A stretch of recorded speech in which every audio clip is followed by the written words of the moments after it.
जिसको हार श्रृंगार का फूल भी कहते हैं, जिसको शिडली का फूल भी कहते हैं, पारिजात हार श्रृंगार। मैं निवेदन करूंगा आस्था चैनल से कि पारिजात का जो पुष्प है उसका दर्शन भी आप सभी श्रोता भाई बहनों को टीवी के माध्यम से कराते जाए। जितने लोग टीवी पर कथा सुन रहे हैं, जितने लोग फेसबुक यूट्यूब पर कथा सुन रहे हैं, वो भी इस पारिजात के फूल का दर्शन अवश्य करें। और एलईडियां लगी हुई हैं, उन पर भी आप आराम से पारिजात के फूल का दर्शन कर सकते हैं। पारिजात का पुष्प, हार श्रृंगार का फूल, ऊपर से सफेद, नीचे जो उसकी डंडी होती है वो थोड़ी नारंगी होती है, संतरे के कलर की होती है, नारंगी कलर। महाराज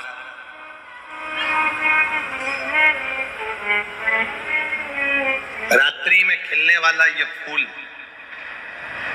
रात्रि में जो फूल खिलता है ये पारिजात का, और हार श्रृंगार का जो ये पुष्प है जिसको हार श्रृंगार भी कहते हैं, पारिजात भी कहते हैं, और कहीं कहीं इसको शिडली का पुष्प भी कहते हैं। ऊपर से सफेद होता है, नीचे उसकी जो डंडी होती है वो नारंगी कलर की होती है। शिव कथा कर रही है, शिव महापुराण का चरित्र कर रहा है। जिस समय पर संतान की प्राप्ति नहीं होती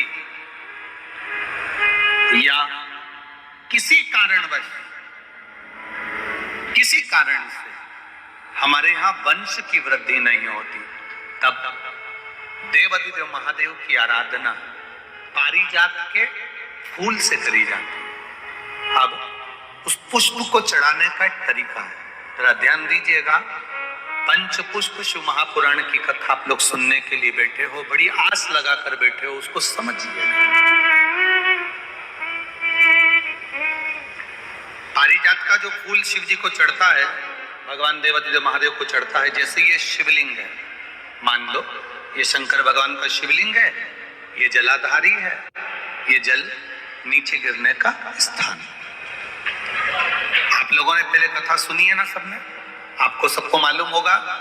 राइट में गणेश जी का स्थान, लेफ्ट में कार्तिकेय का स्थान, बीच में अशोक सुंदरी की जगह।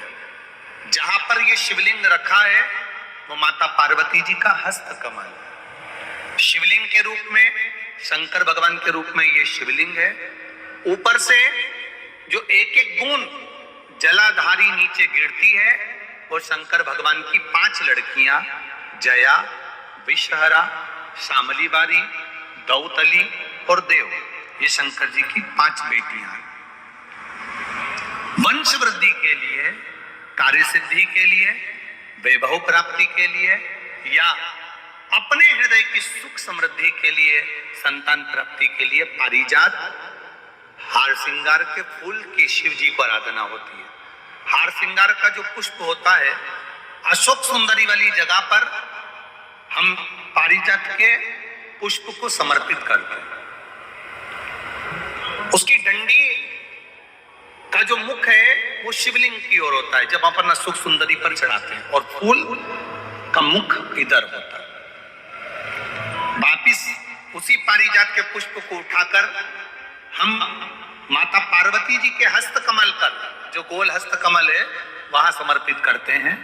उस जगह पर माता पार्वती जी की ओर से जो पुष्प समर्पित किया जाता है, उसकी डंडी पारिजात की हमारी ओर होती है, पुष्प का मुख महादेव की ओर होता है। तीसरी जगह, जब हम पारिजात के पुष्प को अशोक सुंदरी पे से उठाकर जगत जननी के हस्त कमल पर रखते हैं, हस्त कमल पे से उठाकर देवाधिदेव महादेव के शिवलिंग पर रखते हैं, उस समय पर पारिजात के पुष्प की डंडी शिवलिंग के ऊपर होती है और फूल का मुख अपनी ओर होता है। इस जगह पर पारिजात के पुष्प की डंडी के केसर से ही महादेव को त्रिपुंड लगाया जाता है और महादेव से प्रार्थना करी जाती है। अब पारिजात के फूल का केसर कैसे बनाना है वो भी एक बार आप लोग अच्छे से समझे। जैसे मान लो अभी पारिजात का तो फूल यहाँ पर नहीं है, पर आप टीवी पर दर्शन कर रहे होंगे। पारिजात पुष्प की जो पीछे की डंडी होती है, फूल सफेद और पीछे जो डंडी होती है नारंगी कलर की, केसरिया कलर की, उसको तोड़ लिया जाता है। तोड़कर ऐसी 25-50 फूल की पीछे की डंडी को तोड़कर उसको रख दिया जाता है। उसको धूप में नहीं सुखाते, केवल घर में उसको एक कटोरी में या थाली में रख दो, वो धीरे धीरे सूख जाएगा। सूखने के बाद उसको पीस लो, पीसकर उसका चंदन तैयार हो जाएगा पारिजात फूल की उस डंडी का।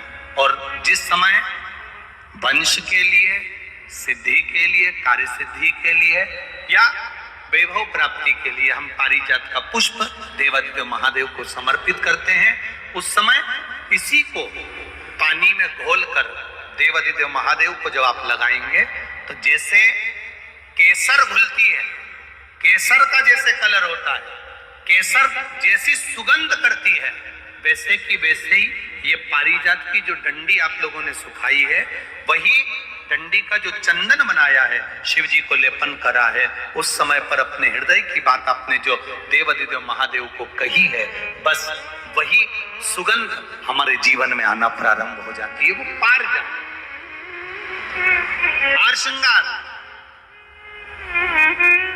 अब जरा ध्यान दीजिएगा, हार श्रृंगार के पुष्प, पारिजात का जो पुष्प है, सोमवार की अष्टमी पड़ने पर यदि हम देवादिदेव महादेव की पारिजात के फूल से आराधना करते हैं, स्मरण करते हैं, तो उसका फल भी हमें अधिक प्राप्त होता है। पारिजात का पुष्प, हम तो यहाँ तक कहेंगे अगर आपके यहाँ हार श्रृंगार का पेड़ लगा हो, पारिजात का पुष्प यदि आपके यहाँ होता हो, रात को खिलता है, सवेरे मिलता है, ऐसा पारिजात का अगर वृक्ष आपके यहाँ लगा हो तो प्रयास करना।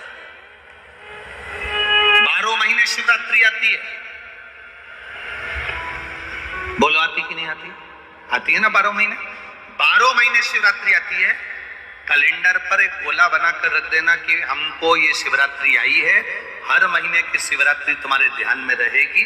एक पारिजात का पुष्प, हार श्रृंगार का पुष्प एक अगर देवादिदेव महादेव को आपने चढ़ाना चालू कर दिया, समर्पित करना प्रारंभ कर दिया, तो आपको पीछे पलट कर देखने की जरूरत नहीं पड़ेगी, महादेव हाथ पकड़ ही लेता।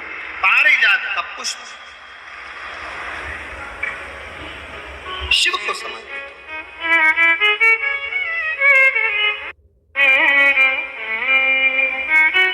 सफेद कलर का पुष्प है, आप टीवी पर दर्शन कर रहे होंगे।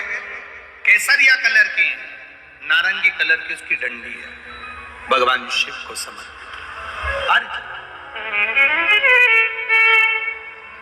जब हम देवादिदेव महादेव को जल समर्पित करते हैं, भगवान शंकर को जब हम जल चढ़ाते हैं, उस समय पर भी भगवान को अगर तुम्हारे पास में थोड़ा सा पारिजात की जो डंडी है सुखाई है, आपने पारिजात फूल के नीचे की जो डंडी है उसको तुमने सुखाकर अगर चंदन बनाया है, तो वो चंदन आप प्रतिदिन भी देवादिदेव महादेव को समर्पित कर सकते हो। पारिजात पुष्प।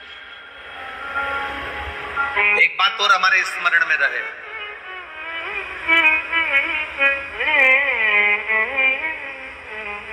भगवान शिव को जो ये 5 तरह के पुष्प समर्पित करे जाते हैं, इन पुष्पों की डंडी जो पीछे लगी होती है, इसको तोड़ा नहीं जाता शिव जी को चढ़ाते समय। इसका स्मरण आपको रहे।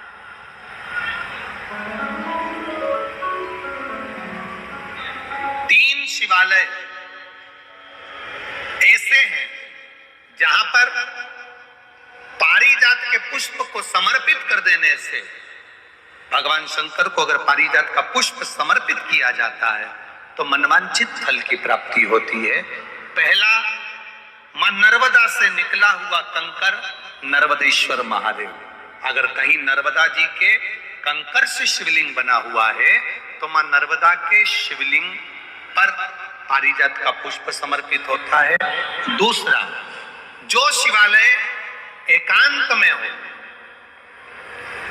एकांतेश्वर महादेव जो एकांत में बैठे हो, भले ओटले पर बैठे हो, अकेले बैठे हो, एकांत में बैठे हो, वो एकांतेश्वर महादेव पर भी पारिजात का पुष्प समर्पित कर देने से, अगर कोई अदालत का कोर्ट केस होता है तो बाबा देवादिदेव महादेव का मात्र पारिजात पुष्प का स्मरण या उसको समर्पित कर देने से भी फल की प्राप्ति होती है। तीसरा, ऐसा शिवालय जो नदी के तट पर हो, सरोवर के तट पर हो, कुंड के तट पर हो, बावड़ी के तट पर हो, कुएं के तट पर हो।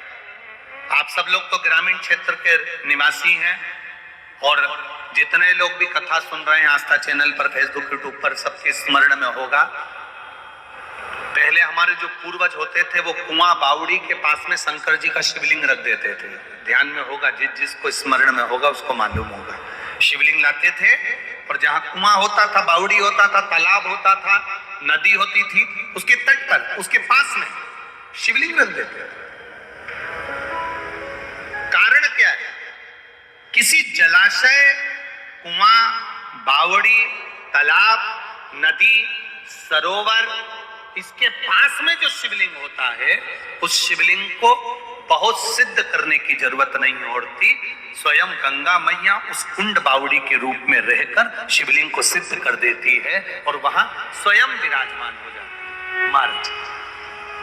वहां पर भी यह हार श्रृंगार पारिजात का पुष्प शिव को समर्पित किया जाए। 3 जगह ऐसी है जहां कभी मौका मिल जाए और तुम्हारे पास में पारिजात का फूल हो और कहीं तुम्हें मिल गया, तुमने आज्ञा ले ली, हम ये पुष्प ले लें क्या, और लेकर अगर आपने चढ़ाया है तो उसका